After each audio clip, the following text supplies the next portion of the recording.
Trekkie girl, Trekkie girl. She loves outer space, has a black and white face. Oh girl, my Trekkie girl. I'm a Lennon Nemo, she's a real McCoy. She got a spark haircut with curls. Hello, Sam and Carol from the Trekkie Girls, and we have the absolute privilege of interviewing Brian Miller from Paramount Pictures. It is my pleasure. Thank you for coming. Hello, you're the Senior Vice President. Yes, and also the game producer. And the game producer for Star Trek the video game, which is what we're here to see. We've talked a little bit tonight about the game already and how much fun we've had here at this presentation. And thank you so very much for talking to us. Oh, thank you guys for coming out. It's really exciting. It's a pleasure. Thank you for flying away to LA. Anytime. Our little hour on the train seems like nothing. No worries. We've been to London quite a bit actually for the game. We've done a lot of recording.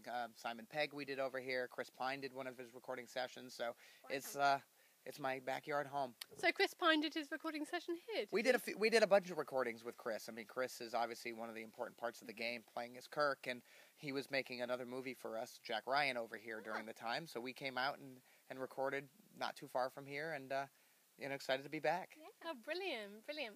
So now, obviously, Trekkie Girls, we're very much representing the Star Trek fans here.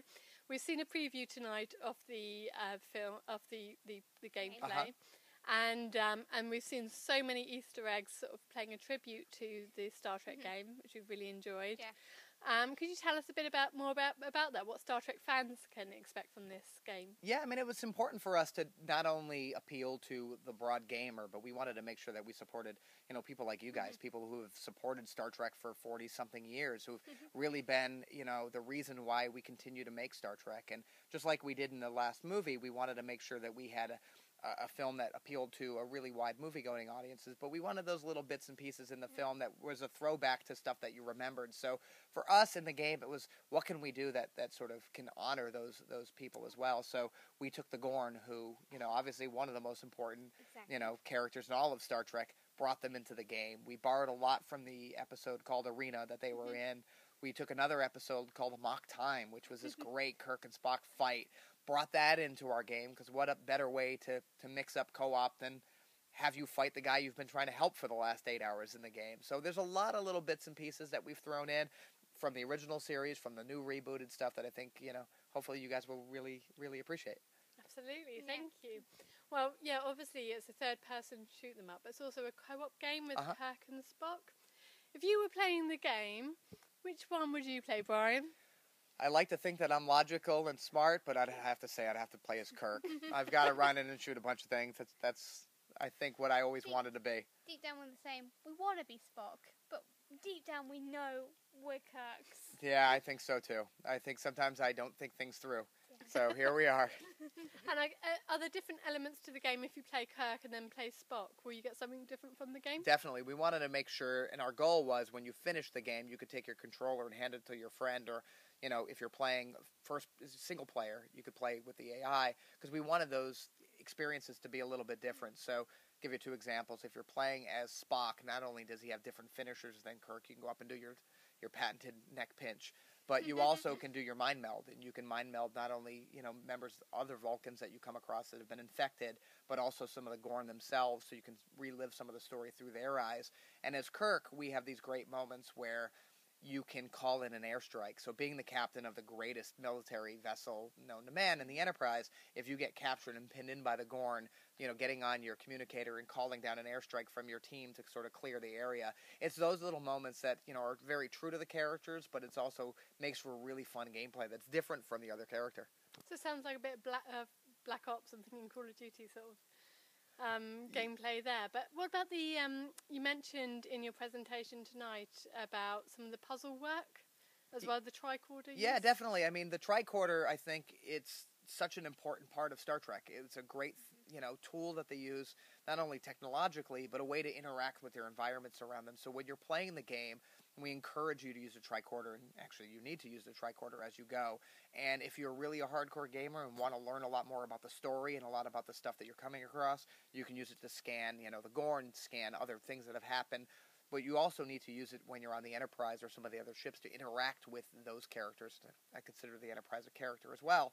to be able to save some crew members by interacting with some of the fire extinguishers in the ship, or to be able to, explore areas that you can only get. The tricorder is actually, upgradable as well. So as you play the game, the more you discover and the more you learn, the more experience points you get. So you can either upgrade your weapons if you're that type of gamer, and you can upgrade your phasers, or you can use your tricorder to bypass, obstacles in front of you, or to be able to help heal your partner if he, falls down faster than he should from a distance. So it's really an important part of the game.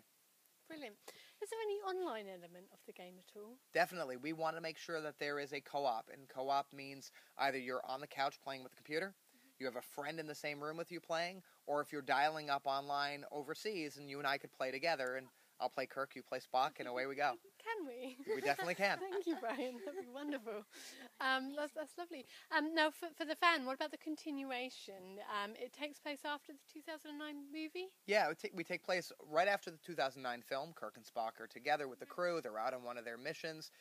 But we wanted to make sure we told a completely original story. We wanted to make sure that when you played the game, you didn't see everything coming from a mile away. You wanted to make sure that there were twists and turns and things that happened to the character where it wasn't like, oh, I saw the movie, everything's going to be okay. We wanted to make sure that there was something new. So we're really proud of the fact that we have a storyline that we've worked with everybody, involved, that really could have been a movie on its own. This is something that we want you to be able to play and feel like when you're done, oh, that felt like a Star Trek film. And that's really been the high bar that we set for ourselves. Fantastic. And will there be any additional content that people can download and add on to the game at all? Well, we have plans for some stuff that we haven't revealed yet, but right now we're all about making sure we get a great game delivered on time and to the quality that I think Star Trek fans have always wanted to see. Fantastic. So will Trekkies see something new in the game that they didn't see in the movies, like new areas, new... Definitely. I mean, we, wanted to make sure you could explore the Enterprise, for example. And so we wanted you to be able to go to the bridge and sit in the captain's chair and feel what that felt like, instead of just watching it. We wanted you to go to the transporter and have Scotty beam you down. But there were some places that we've never explored, before in film. And the game was a great place to do that. So we could see the crew quarters. We can actually take in... There have been many episodes in many films where they get into the elevators and they go up the turbo lifts and they go where they need to do. But what would happen if a Gorn got onto the ship and got into the shafts, and now Kirk and Spock have to go into this very tight, narrow area and dodge these turbo lifts that are coming at them and sort of track down this really nasty Gorn that's doing damage. Brilliant. Well, thank you very much for your time, Brian. Thank you guys for coming. Lovely to meet you. You too. Thank you ever Hope so you much. enjoy. Thank you for watching. Thank you. Take care.